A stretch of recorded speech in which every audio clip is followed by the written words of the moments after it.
You are partners in the Army's mission. For the first time in its history, the War Department is making an official report on the military situation directly to the war workers of America. This is not a propaganda film. It is not a sermon or a pep talk. It is an official report by your General Staff. How strong is the enemy today? How hard is the job ahead?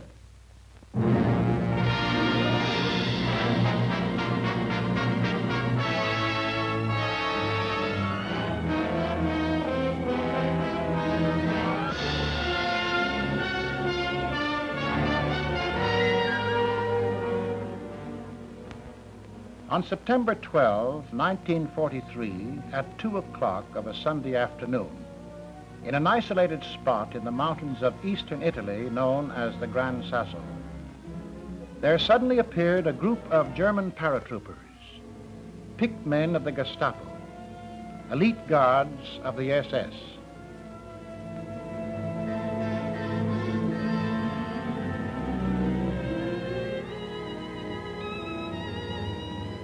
Their purpose was a jailbreak, and they succeeded. This is a German film of their own exploit. Duce, conqueror of Ethiopian natives, victor over Spanish women and children. Hitler had to rescue Mussolini to save his own face, to bolster up Nazi prestige in conquered Europe. For years, the peace of Europe trembled when this sawdust Caesar landed. Now stuffed in a little plane, heading for the nearest airport. From there, by larger plane, to Hitler's headquarters.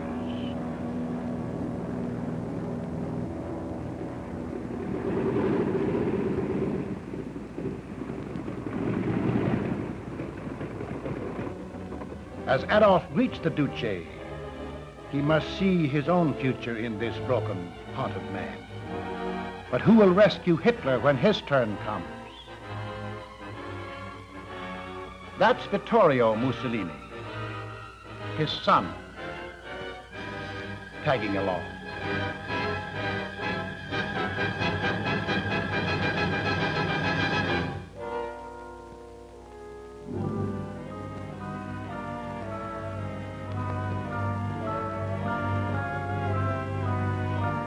Foreign Minister Ribbentrop makes it an official conference.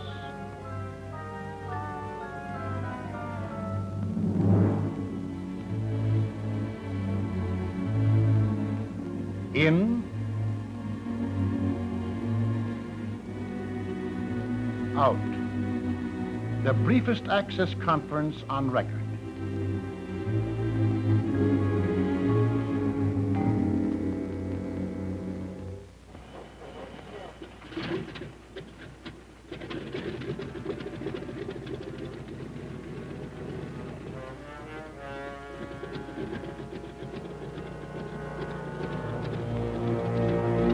The first fascist, the weakest Axis partner, is gone.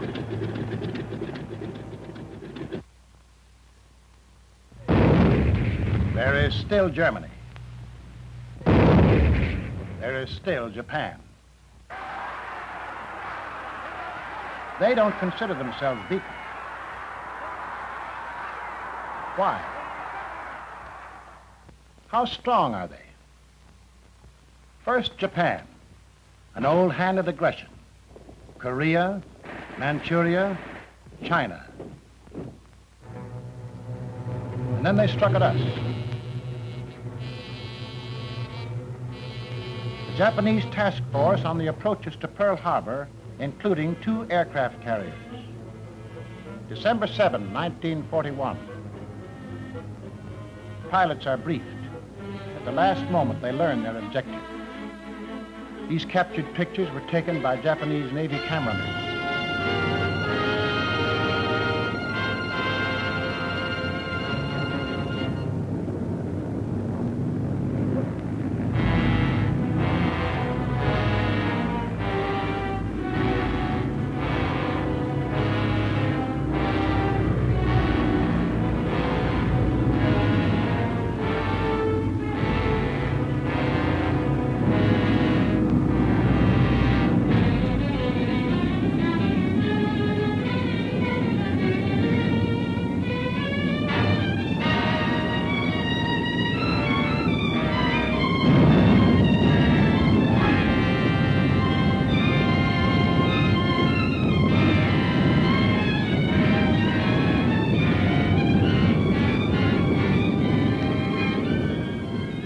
For English-speaking Asia, they put on English headlines.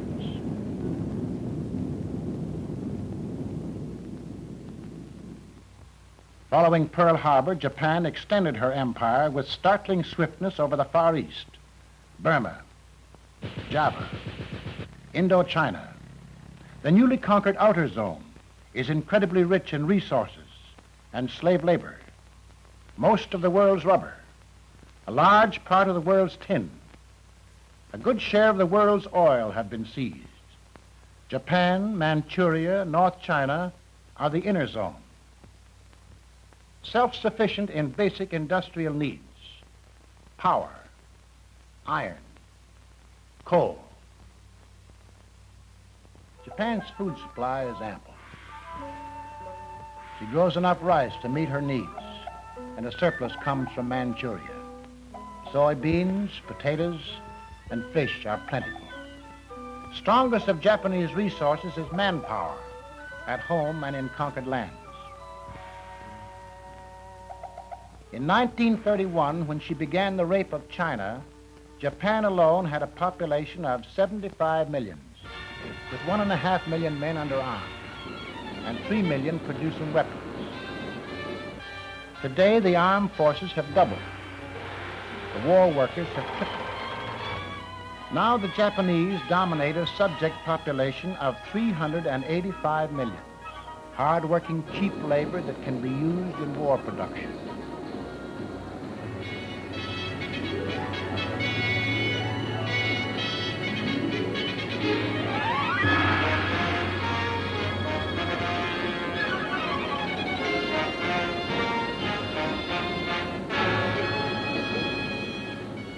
Although the Japanese have suffered severe losses in aircraft, they have more first-line planes now than when they attacked at Pearl Harbor. Faster, better armed, more maneuverable. Japan's greatest military strength is her strategic position. She has spun around herself a web of powerful bases and major strongholds. Every base is supported by the others. If we destroy planes in Rabaul, a few hours later, more planes come from neighboring bases. Whereas our losses in New Guinea and Attu cannot be made up from Midway. This is the great strength of Japan. This is what is meant by interlocking bases and interior lines of supply. At any one point we attack, we come up against the whole system. So far, we have only dented these defenses. This system is defended to the death. The task of destroying these fanatical warriors was not easy. It has just begun.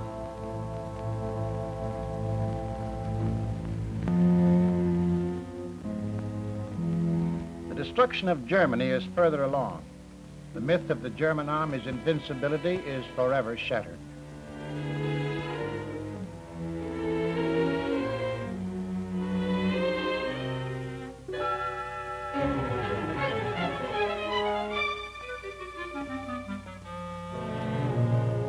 But make no mistake, that army today is still a powerful fighting machine, well-equipped, highly trained,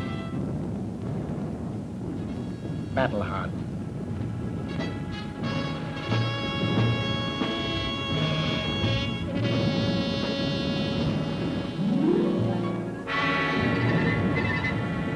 Germany has 3 times the combat divisions it had at the beginning of the war. Each division comprises 15,000 men.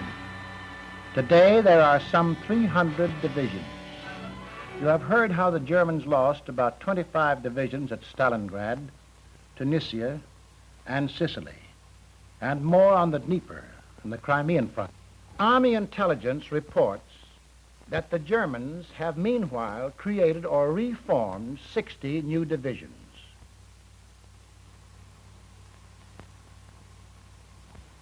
Each of these divisions was given more and better weapons than the divisions destroyed.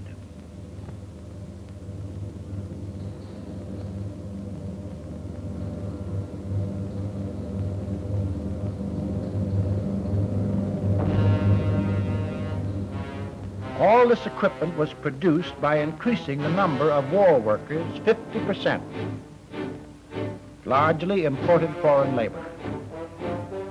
This does not include the millions in conquered countries who have to work, like it or not, for their Nazi master. Some quislings like it. Here is a labor rally, Nazi style. Nazi stooges hire dictator of labor Robert Ley. They have come from 19 European countries to receive their orders. They will go back to try to offset American production.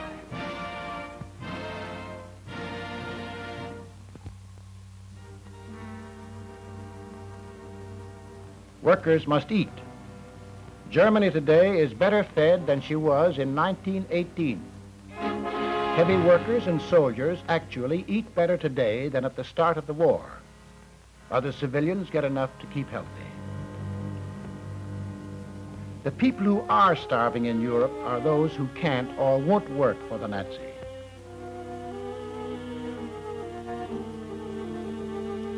The natural wealth of Europe is being looted. Germany suffers no dangerous shortages in any basic war material, whether coal, steel, oil, or rubber. With Nazi ruthlessness and German thoroughness, Europe has been made into an arsenal of fascism.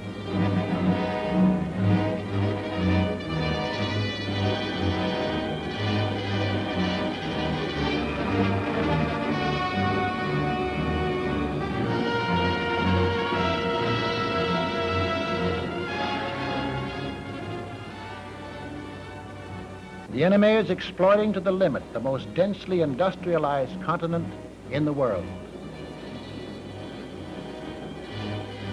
To keep pace with the changing war, the Germans have had to stop some production and increase other as often and as drastically as we have. But these problems are common to all war economies. The Germans have taken them in their stride. Their films boast of their industrial strength.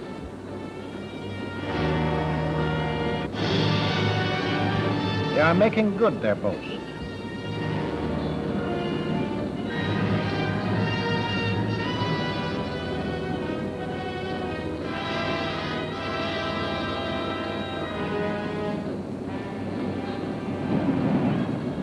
They are building many new submarines.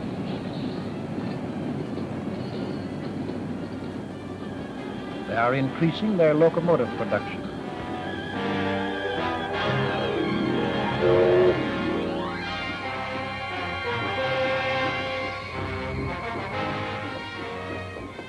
The conclusive proof of German strength is the quality of her weapons.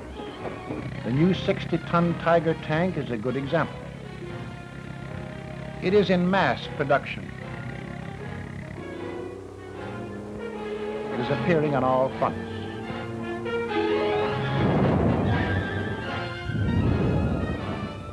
Plane production is up.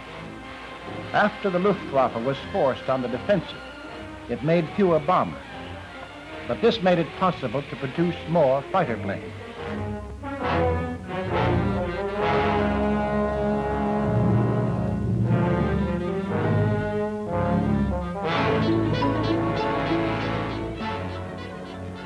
Deadly Focke-Wulfs,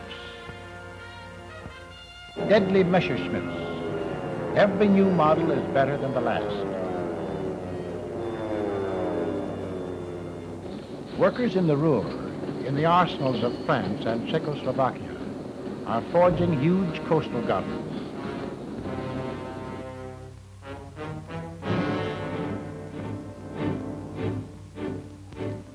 Slave labor builds their emplacements, gigantic concrete structures. It is ironical to see the experts of lightning warfare feverishly building a Maginot Line. The masters of the Blitzkrieg worry about the coming Allied blitz.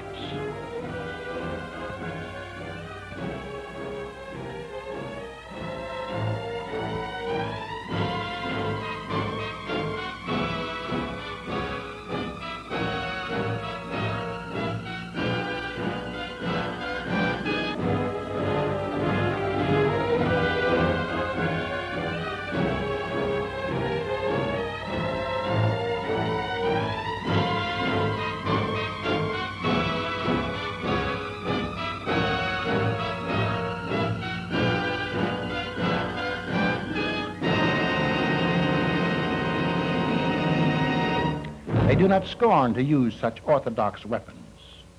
On the other hand, they know the need for mobility and firepower. They have developed this rocket gun with a firepower equal to 6 heavy howitzers.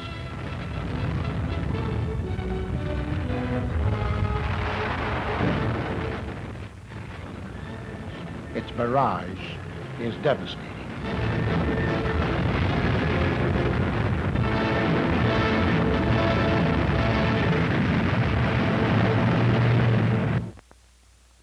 The enemy is strong,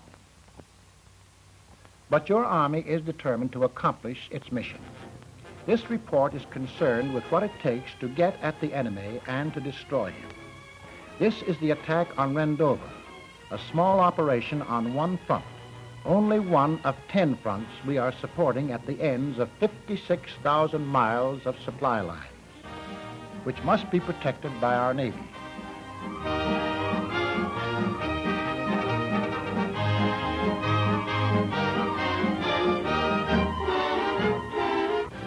Logistics is the military science of getting the right numbers of men to the right places with the right equipment at the right time.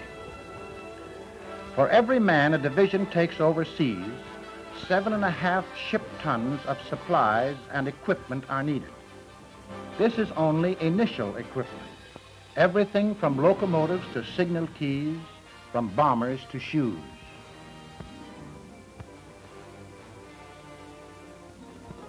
Over 700,000 different kinds of items for the infantry, for the artillery, for the many specialized branches of the Army. Each item required in enormous quantities that must be procured, produced, transported, stored, and distributed. A staggering, intricate task of organization.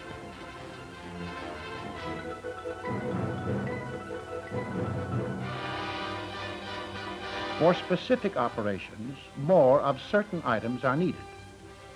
Just before his attack on Sicily, General Eisenhower radioed for great quantities of additional material. Waterproofing kits for trucks and tanks, tons of asbestos grease, more ducts, more communications and signal equipment, more radio sets, walkie-talkies, telephone switchboards, mine detectors, miles of new wire, new engineering items for building piers, roads, bridges, airdromes, railroads, for opening up damaged ports.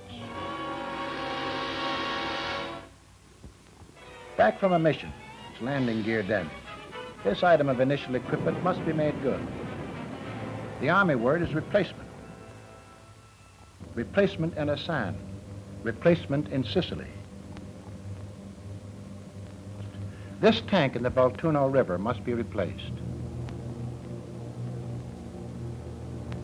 So must 6 out of every 10 rifles every year, and 8 out of 10 machine guns.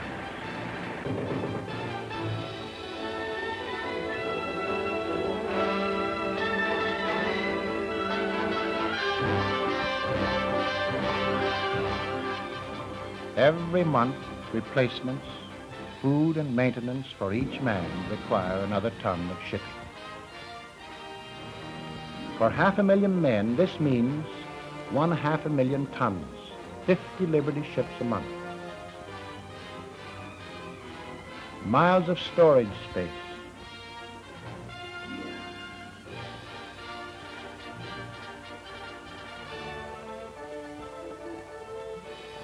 Initial equipment plus replacements is not the whole story. The Army must have big strategic reserves to be prepared for emergencies. Part of this strategic reserve is used to arm liberated peoples fighting on our side. For the French, we have already equipped 11 divisions. Then there is Lend-Lease, our earliest weapon, and still an important part of our military plan. Lend-Lease is united warfare, our contribution to great fighting allies. England, China, Russia, now supplied by way of Iran.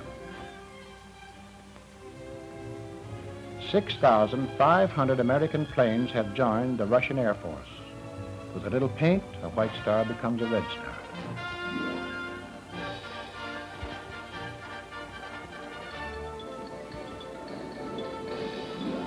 Finally, a considerable part of our production is always in motion to the front. Regulating the smooth flow of these goods is the part of logistics known as distribution, so that weapons will be where they are wanted, when they are wanted. The pipeline of distribution must be full and flowing, even under fire. It's a never-ending battle.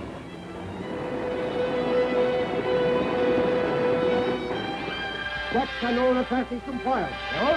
Klar, zu auslaufen.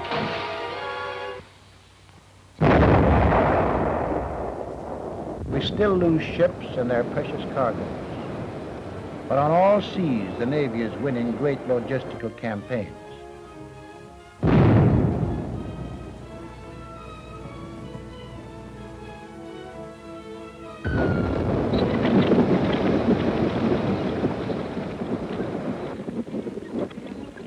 In the Pacific, there are no local sources of supply. There are few ports. So supplies have to be unloaded across the beach. The men must battle jungle conditions, heat, rain, and malaria to move in supply dumps. Defend the beachheads and advance their positions.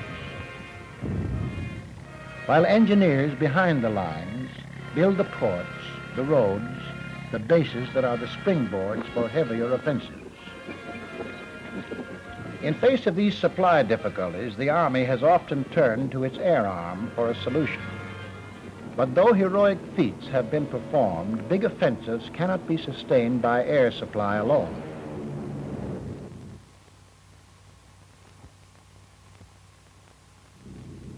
To supply our 14th Air Force in China, the plane that delivers 4 tons of gasoline uses up 3.5 tons for itself.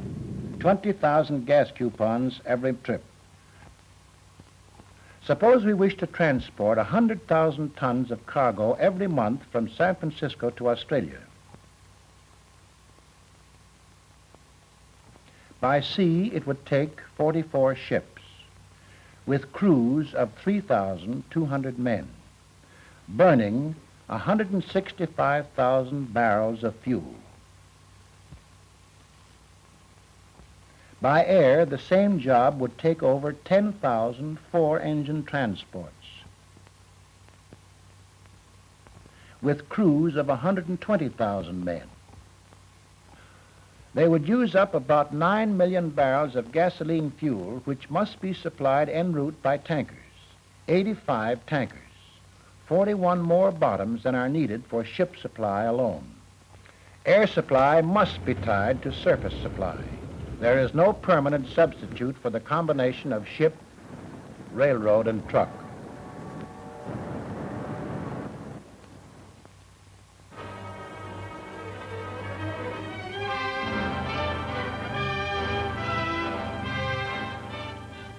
The main job of the Air Forces is fighting.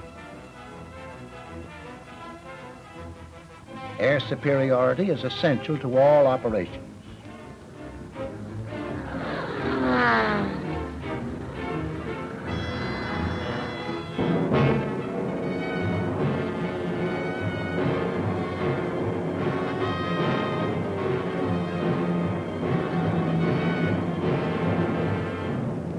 Air support of ground fighting is the job of the Tactical Air Force.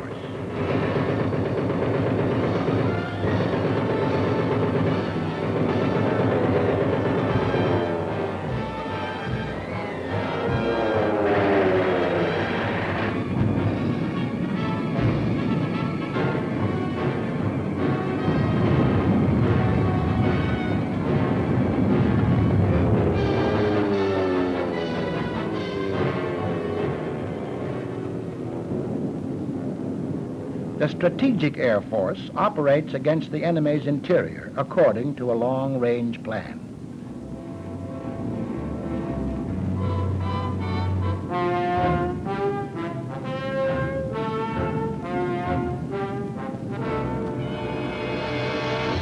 Strategic bombing is aimed at the heart of the enemy, laying waste his factories, attacking his morale. From England, our 8th Air Force is bombing Germany systematically. But we will never have enough planes and bombs to wipe out so big an industrial nation. However, by carefully selecting key points, we can cut down German war production. We've attacked aircraft plants at Regensburg, Marienburg, Bremen, Wiener Neustadt, and a dozen others. We've attacked the oil plants at Ploesti.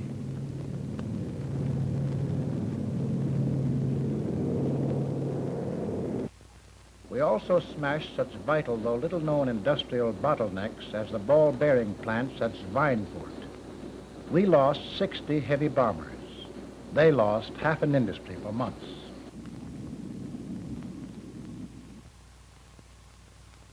But bombed plants are repaired. We must hit them again and again.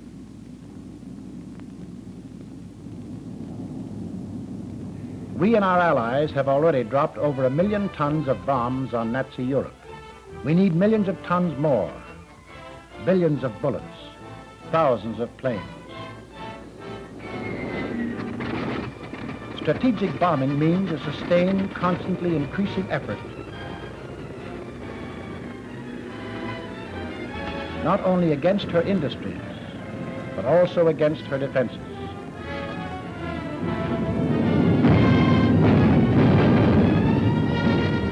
Germany is fighting back with increased firepower. Anti-aircraft barrages fill the sky with steel and show a defensive strength hitherto unknown.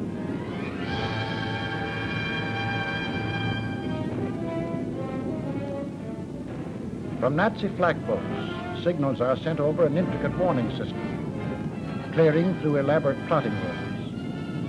And fighter planes are quickly concentrated at the danger point.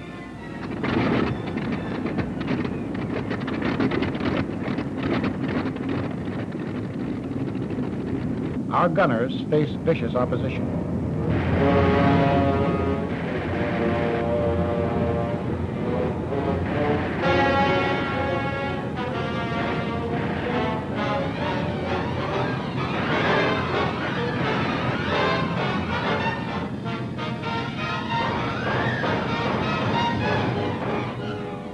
A fortress is hit.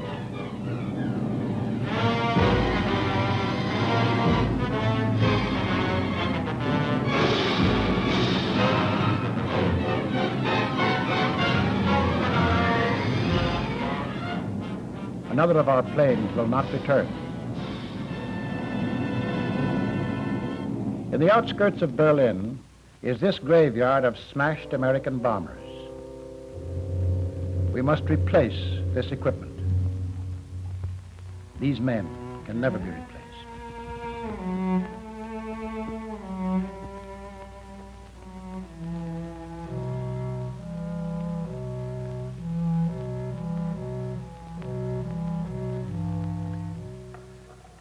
In attacking Japan, we face an entirely different situation. Our air bases closest to Japan are far from home and far from Japan. From San Francisco to Attu is some 3,500 miles. New Guinea is more than twice that distance, double that for China. On this route, we go through the back door, India, by air to China. These faraway bases are themselves a long way from our objective. In no other theater of war does space dictate our strategy so decisively. In the Aleutians, the nature of the terrain severely limits the size and number of our airplanes. Flying operations are handicapped by year-round bad weather.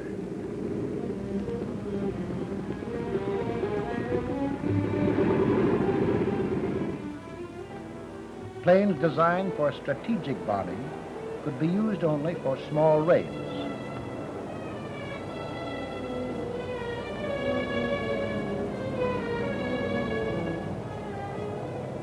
From these rugged, storm-ridden islands, our pilots flew their liberators against Attu and Kiska on successful tactical missions. But strategic bombings of Japan from here is not feasible.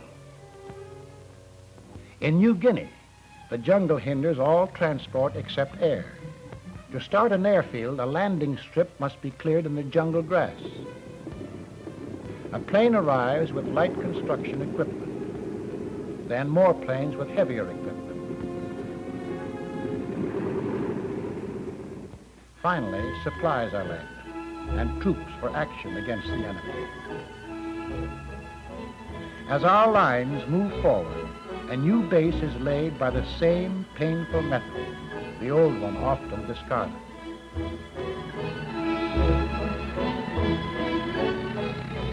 In this slow advance, we capture larger bases. Only then can we make punishing raids, such as this one. Destination, Wewak.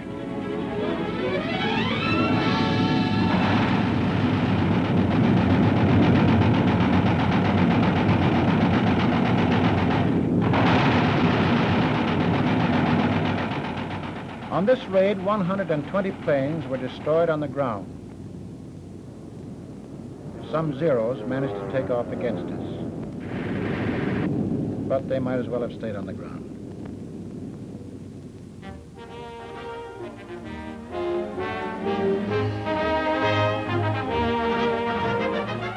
Even these larger bases are only stepping stones in our island advance. They are not bases for strategic bombing against Japan. Our bases nearest to Japan are in China. But China does not have the factories, the materials, or the industrial skills capable of maintaining our planes and building our bases.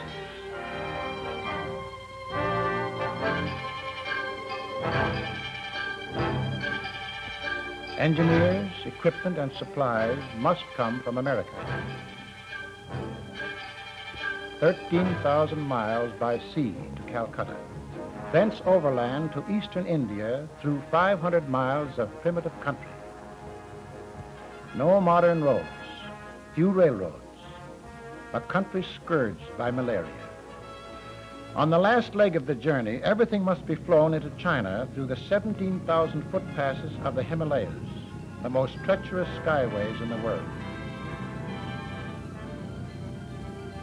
Gas, oil, munitions, spare parts, all must come by air.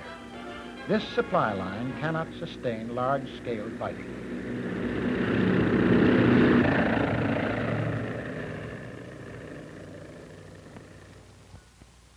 What about the use of Siberian bases for bombing Japan? Vladivostok is at the end of a long exposed supply route which is particularly vulnerable from Khabarovsk down. Along the route, the Japanese have deployed 500,000 troops. If we or the Russians used these air bases, Japan would immediately attack. Russia would be involved in a two-front war. The Soviets are engaging the main Nazi strength. A two-front war for Russia would ease the pressure on the worried Nazis and endanger American plans for coming operations.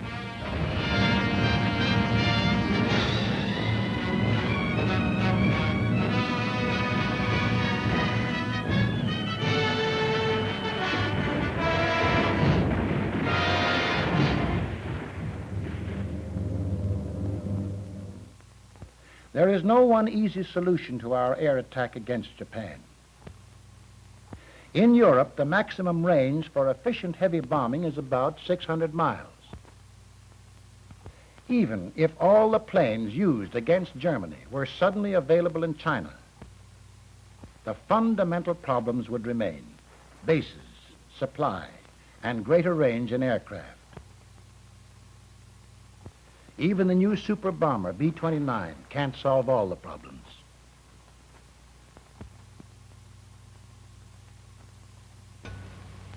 But we will overcome the difficulties.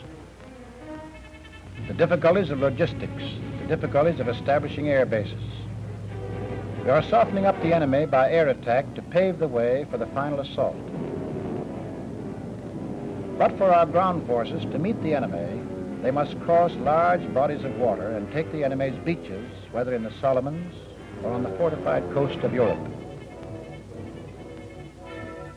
Amphibious assault bridges the gap between our bases and enemy shores. It takes a lot of logistical preparation.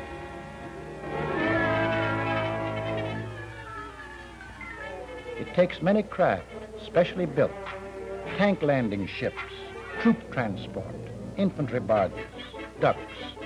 It takes all kinds of equipment, which must be combat loaded, loaded to come off in efficient order, ready for action. This takes more space. A 10,000-ton Liberty ship may carry only 2,000 tons when combat loaded. The ships are under the protection of the Navy, which covers the assault.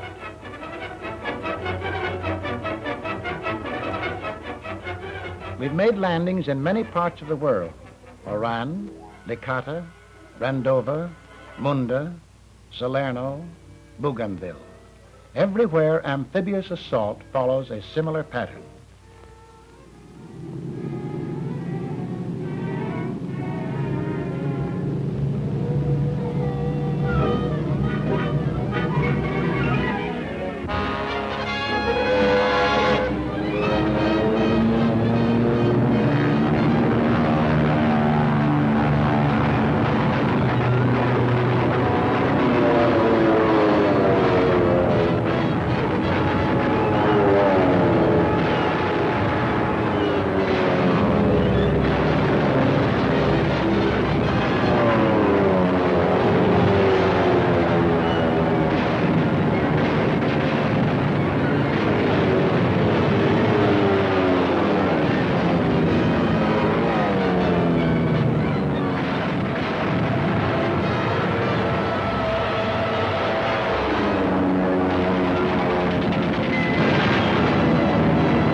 While assault troops engage the enemy,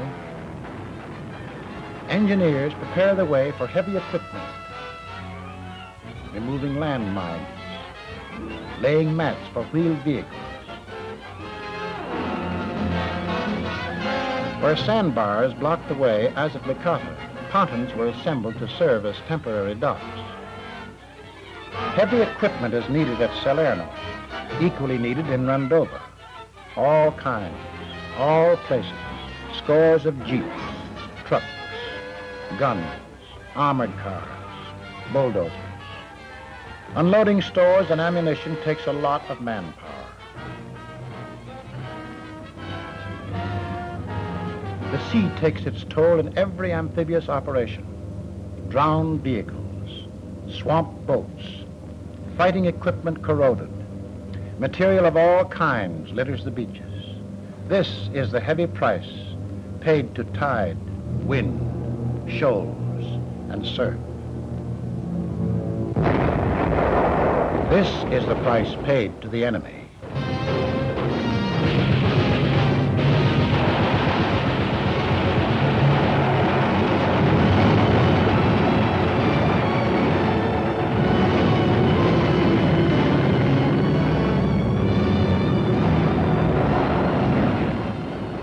This was the 10,000-ton Liberty ship Robert Rome, loaded with munitions for the 2nd Armored Division in Sicily. This landing ship was hit at Gela. A flaming deck full of half-tracks, personnel carriers that will never carry a man. And here's a tank landing ship off Guadalcanal, victim of Japanese fire. These are some of the extra costs of successful amphibious assault. The great loss of equipment, the loss of lives.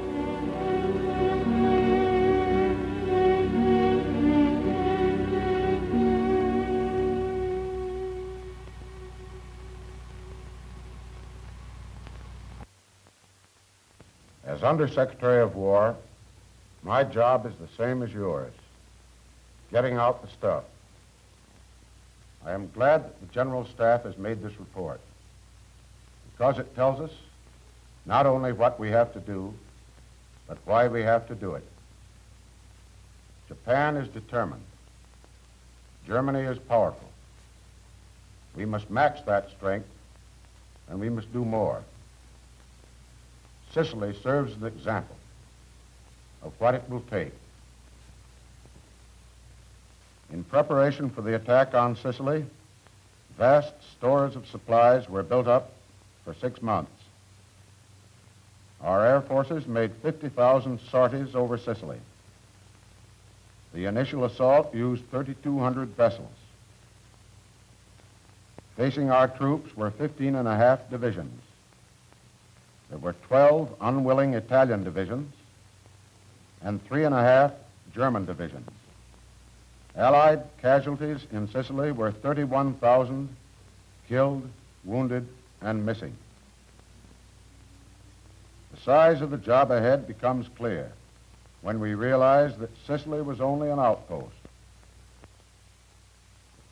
Ahead are the heavily fortified coastlines of Axis Europe, the powerful industry behind them,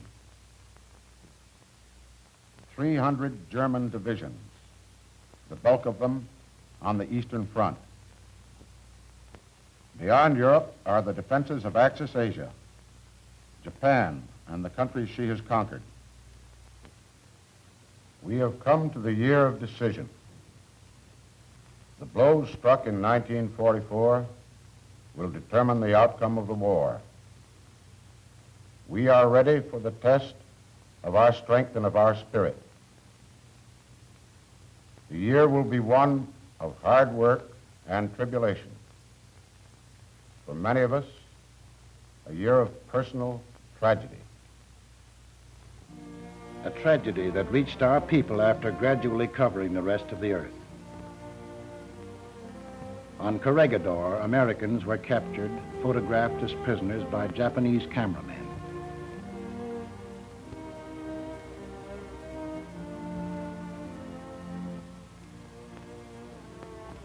Other Americans and Filipinos paid an even higher price.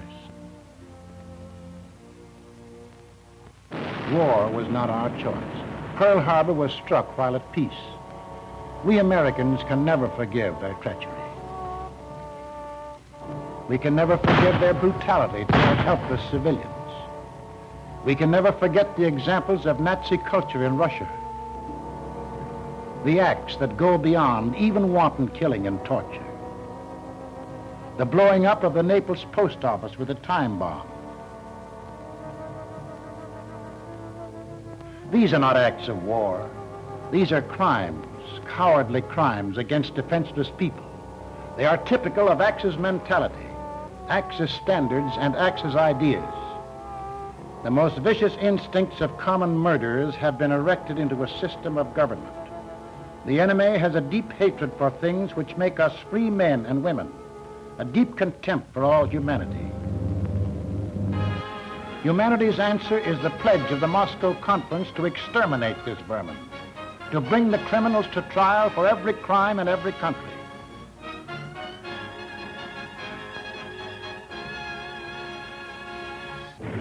The People's Armies of the United Nations have pledged their lives to the unconditional defeat of the Axis aggressors.